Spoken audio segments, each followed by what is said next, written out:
l'enlèvement de l'Église. Alors, l'enlèvement de l'Église, bien sûr, je vous explique en quoi ça consiste et ce que c'est. C'est quelque chose qui va se passer donc en une fraction de seconde, comme un éclair, comme un voleur dans la nuit, et de façon vraiment complètement inattendue.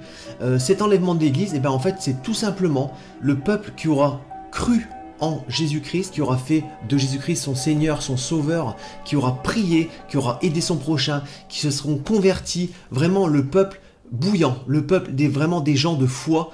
Ces gens-là seront en un instant, en un éclair, un signal donné, enlevés vivants de la terre pour être directement transformés et emmenés au ciel, dans le royaume des cieux, avec Jésus-Christ. Donc ça, cet enlèvement de l'Église est quelque chose que vraiment tous les chrétiens attendent déjà depuis pas mal de temps. À un moment donné, comme un éclair, comme un coup de filet, comme un voleur dans la nuit, comme c'est écrit dans les prophéties, les anges viendront prendre tous les serviteurs de Dieu, ceux qui auront mis leur foi en Jésus-Christ sur terre, pour les emmener directement au ciel, et ils seront transformés. Mais juste avant ça, quelque chose que nous ne verrons pas, il y aura bien sûr tous les gens qui sont décédés, tous les gens qui sont dans la tombe, qui sont en train de dormir, tous ces gens-là qui auront également donné leur vie à Dieu, mais qui seront malheureusement décédés, tous ces gens-là seront ressuscités et seront avec nous, c'est-à-dire les gens qui seront enlevés sur terre, on sera nous avec ces gens-là décédés dans le royaume des cieux. Sachez qu'il y aura aussi une division,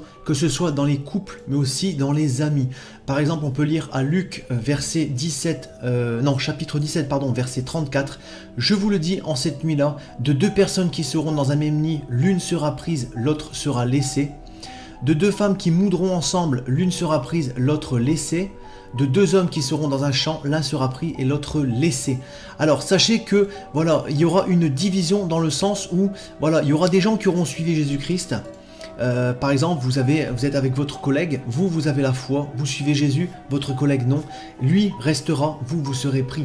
Pareil dans les couples, quelquefois il y a un mari qui est très croyant, la femme pas du tout, ou inversement, l'un sera pris, l'autre sera laissé. Il y aura vraiment une division, une séparation qui sera faite au niveau des gens qui auront mis leur confiance et leur foi en Jésus-Christ et les gens qui n'auront rien fait pour Dieu.